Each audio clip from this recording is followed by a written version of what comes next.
Welcome to Defeat Your Cravings, hosted by Dr. Glenn Livingston, PhD. Dr. Glenn is a clinical psychologist and former multi-million-dollar consultant to the big food industry and uses his experience to help you defeat your cravings. This show will help you to focus on dramatically reducing cravings and leaving the diet mentality behind, so you can more easily and effortlessly achieve your health, fitness, and body composition goals.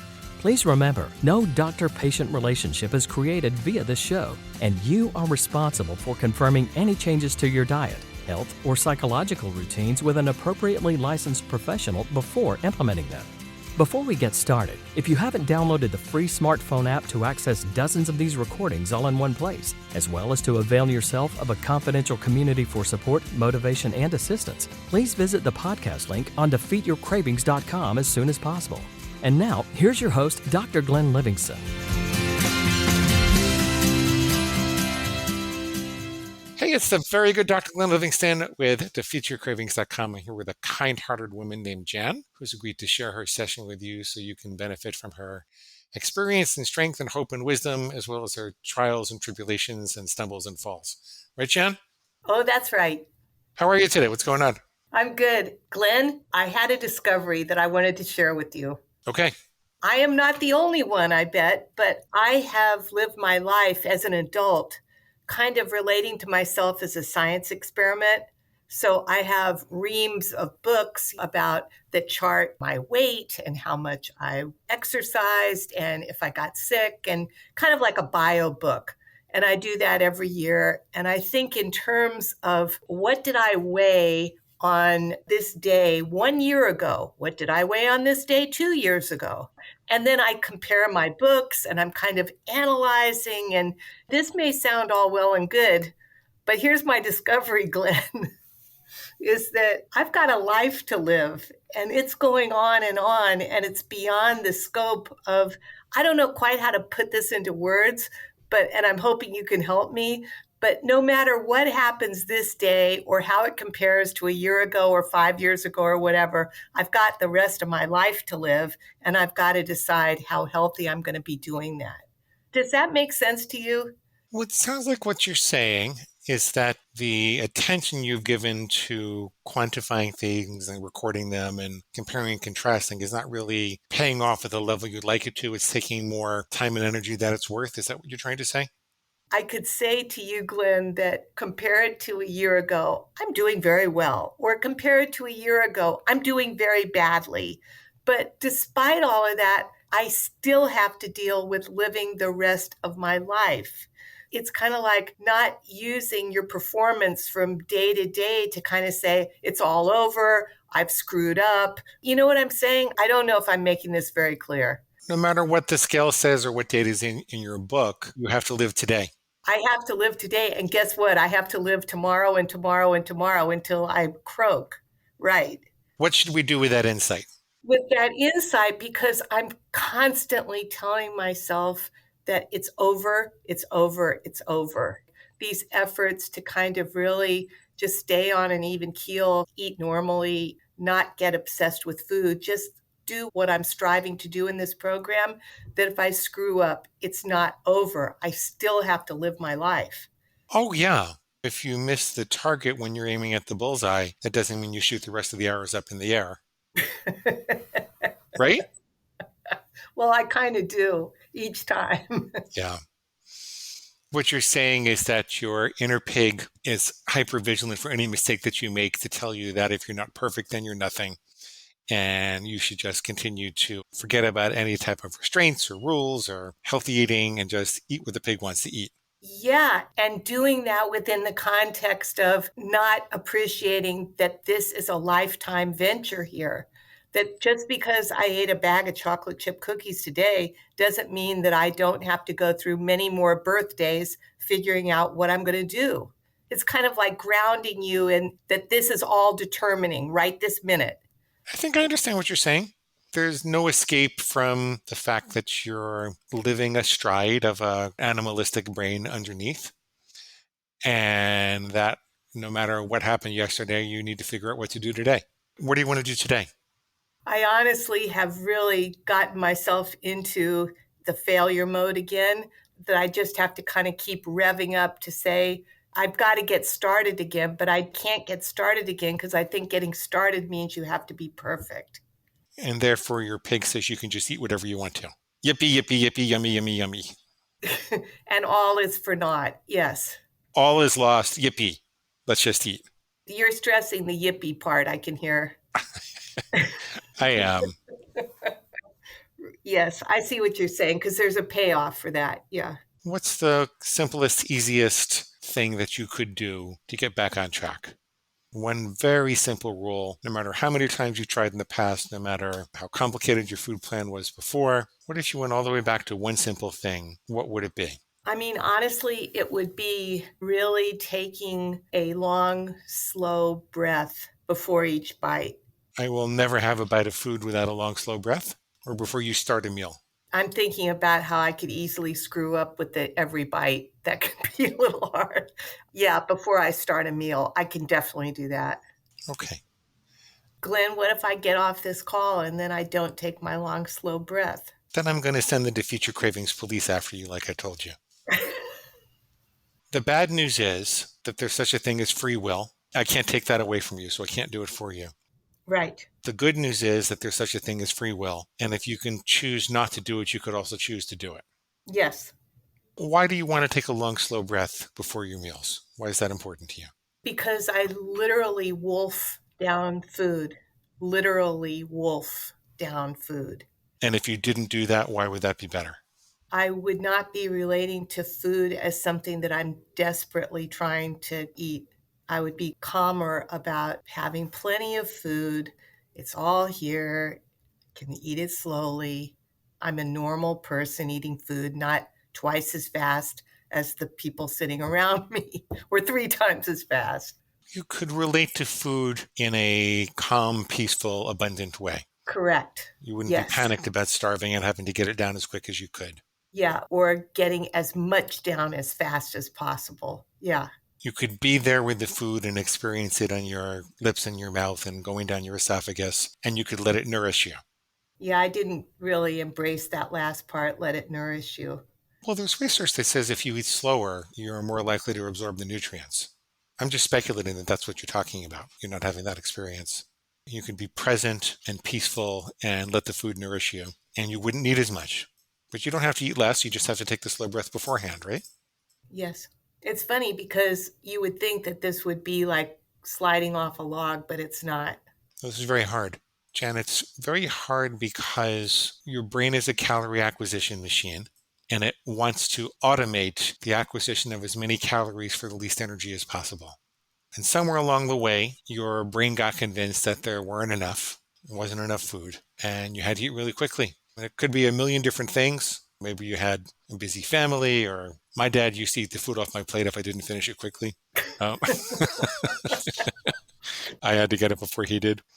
It could be a million different things, but the bottom line is there's the experience of there's not going to be enough if I don't have this as quick as possible. And the truth is that you're more likely to feel like a smaller amount is enough if you eat it slowly. What do you think it would be like in your life if you did this for a month? How would things be different? I think I'd feel more relaxed in social situations. I'd be more in pace with everybody around me, relaxed and present. And I think that my heart would beat more regularly and I wouldn't be as nervous and high strung. You said your heart would beat more regularly? I have arrhythmia. Oh, I see. Why would it be important to you to feel relaxed and present, less nervous and slower heartbeat? Why would that be important to you? I think it's important because it's not just feeling nervous, it's feeling somewhat fearful or somewhat on guard or somewhat on edge, right? And I think the slower breathing or relaxing into it would just be a whole different posture. I'm just going to push a little further for the detail because it's important. The pig doesn't want us to see what we're giving up by not doing this. So I just want to push a little further. Why is that important? Why is the feeling more relaxed important? Yeah. Paint me a picture of what life would be like when you're socializing and if you're taking your breaths before you eat. I mean, if I were really going all the way with this, I was imagining an orange on the plate and the orange didn't disappear within a minute. I'm kind of like taking a few bites and maybe coming back to it and kind of talking more, and the food is not the total focus there. I'm more in the meal with other people. You're experiencing their company and their presence more. Yeah, which isn't that easy to do. It's easier to relate to a French fry than it is to other people. It seems easier. Seems easier when you've lived like this your whole life. Yeah.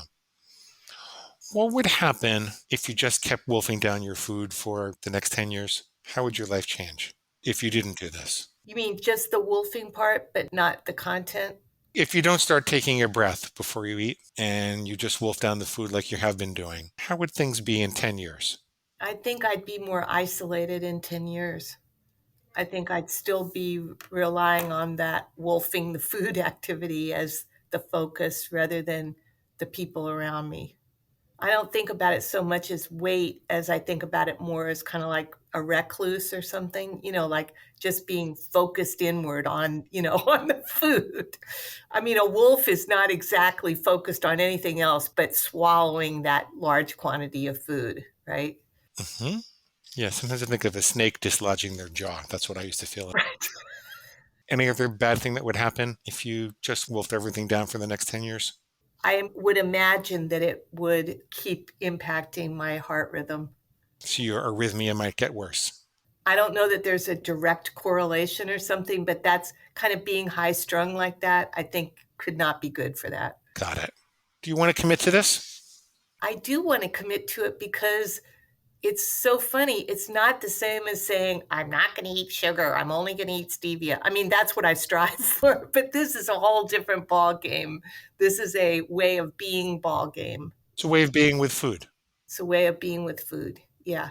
Do you want to do it or no? I'd very much like to do it. How about we give your pig a chance and ask it, why does it think that Jan can't or shouldn't or won't be able to get this done? What the pig is telling me, yeah, the pig is saying, when you're alone, you better believe that eating slowly is not going to help you. You need to eat as much and as fast as you can. Okay, what else? What else does the pig say that you can't, shouldn't, or won't take a breath before every meal? You unabashedly love food. You love to eat. You've got a healthy appetite. Go for it. This is one of the best parts of life, to savor and enjoy. Eat it. Eat it with gusto. Okay.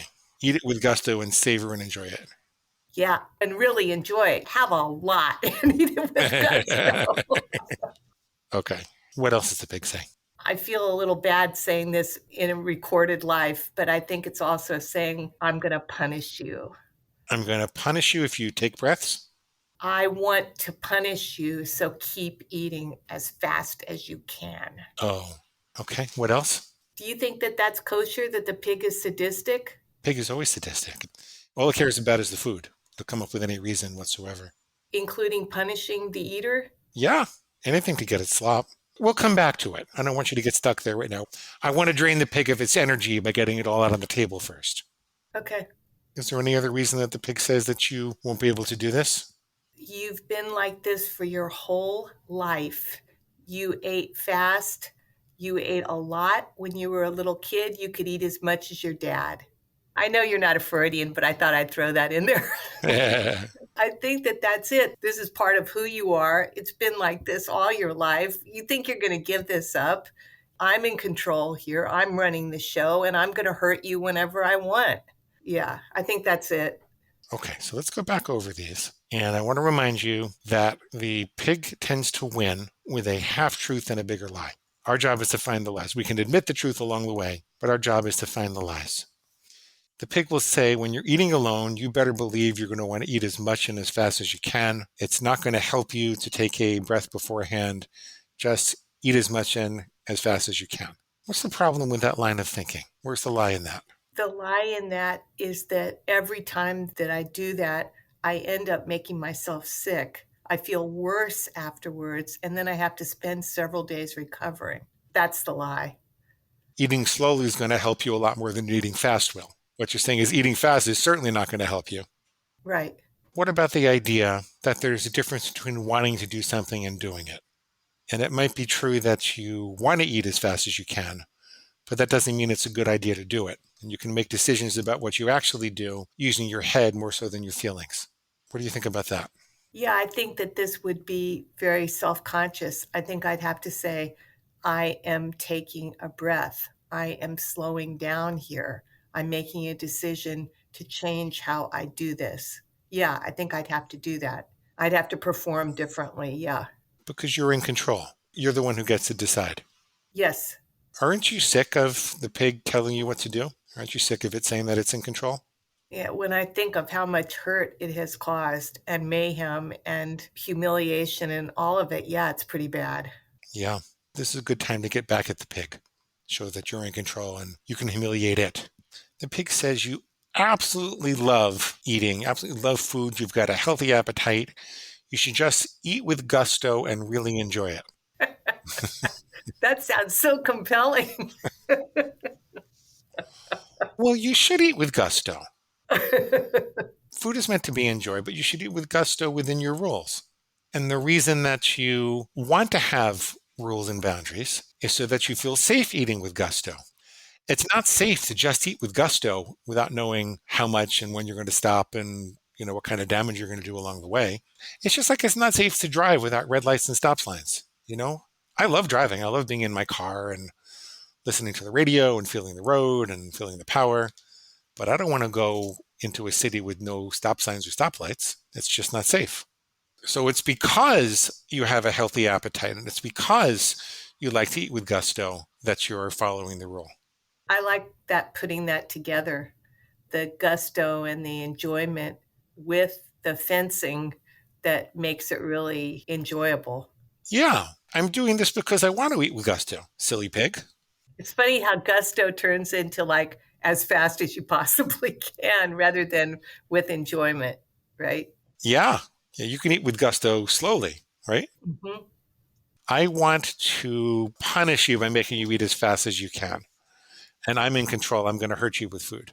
What's wrong with that line of thinking? I don't understand how it could be a wrong line of thinking. That's what it wants to do. Does it matter what it wants? You could say, it's nice to want, Mr. Pig, but I'm going to punish you instead. Too bad, so sad. Glad you want to do that. Thank you for exposing yourself. Now I know you're the enemy, so I'm going to keep you in a cage and punish you. Do you think it could just be, do I have to retaliate with violence? Do I have to be violent in response? You don't have to, but you have to be angry. Because probably what's happening here is there's a part of you that feels like you deserve to be punished, right? I don't know why, and it doesn't really matter. But you have to get angry that the pig is trying to use that against you. Yeah, I am. It's really enough already. Yeah. Yeah, all these years, it could be causing an arrhythmia. Don't you feel like you deserve to live the rest of your life in peace? That would really be nice. Yes. I think your pig has a lot of nerve to say, it's not only saying, I want to punish you, but I deserve to punish you. You have to let me punish you. It can't eat without your permission. If it could, then it wouldn't bother talking at all. If it could just grab the food without your permission, it wouldn't bother talking at all. So it's trying to convince you to let you be punished, right? Yeah, it's saying that's who you are. You're my person that I punish. Right. And it tastes so good when I punish you. It's so much fun. Yeah. Wow. You've been like this your whole life since you were a little kid. You could eat as much as your dad. There's no point in trying to change now. What's wrong with that? What's wrong with this? That's the stupidest reasoning I've ever heard, because people develop and change, and who you are over the course of a lifetime, you can develop and grow as a person. And in your sixth, seventh decade, you do not need as much food as you did when you were 8 years old, right? Why would I be thinking that it would be a great thing to eat the same amount as a large man? That doesn't make sense. I didn't refute that very well, did I? No, you did. Oh, okay. You did. Who cares how much you could eat as a little kid? You don't need that much anymore. You don't intend to act like a little kid your whole life. At some point, people grow up, get responsibilities. A lot of people tell me, look, my party's over with food.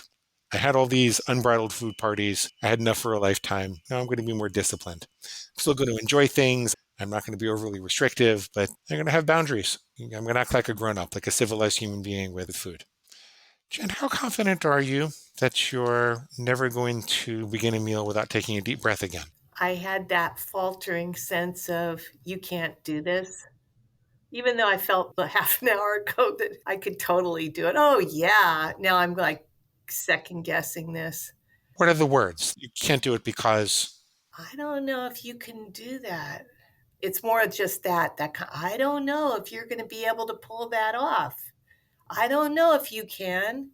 You've never done it before, and I don't know how strong you are. And yeah, it's more like that. You've never done it before, so you can't possibly do it now. Yeah. What's wrong with that line of thinking? I personally know that there are many things that I wasn't able to do until I learned how to do them, until I grew to be able to do them. And I have seen how you keep building and building and building your capabilities. And I'm already working on this a lot and have developed a new relationship with food in a lot of ways. That doesn't sound 100%, but... It's a good refutation, though. There are all sorts of things you've learned how to do that you couldn't do before, and you've already changed. You've already changing with food in ways that you couldn't do before. I know you've been in my programs for a while. You've probably seen people all around you doing things that they couldn't do before. Yes.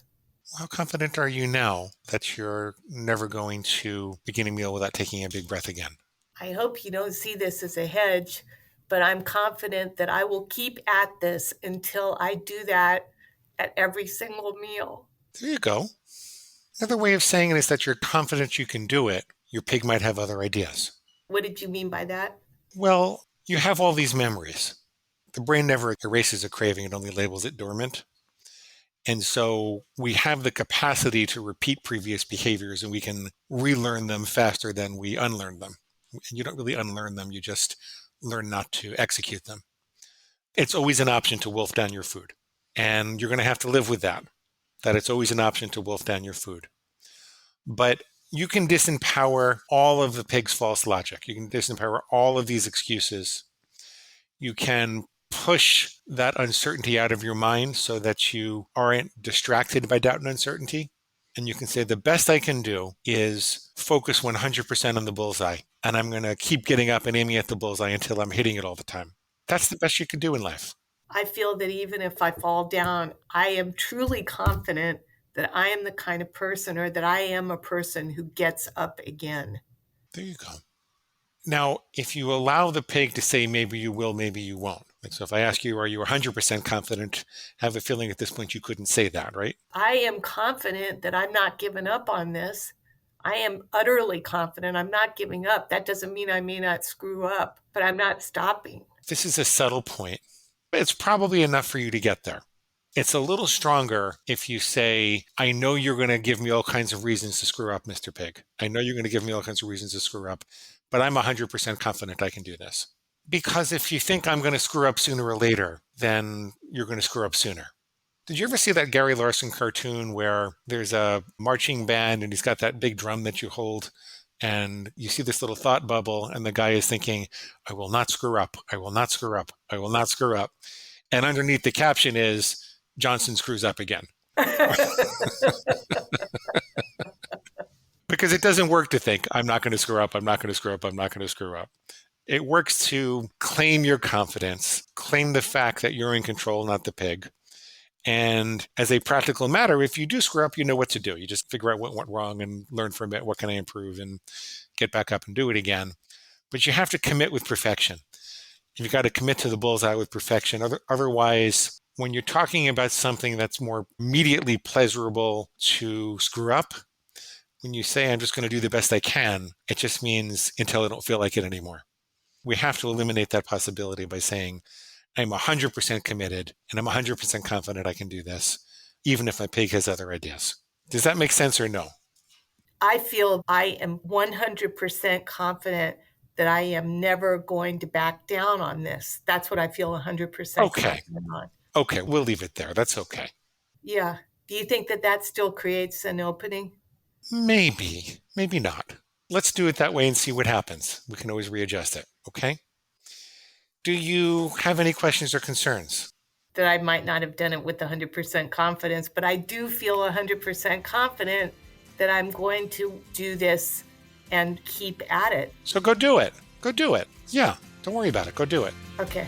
And that brings us to the end of today's broadcast of Defeat Your Cravings, hosted by Dr. Glenn Livingston. If you'd like to find out more about the products and services Dr. Glenn offers to help you dramatically reduce your cravings and stop overeating in 90 days or less, please visit defeatyourcravingscoaching.com. That's defeatyourcravingscoaching.com. Thanks.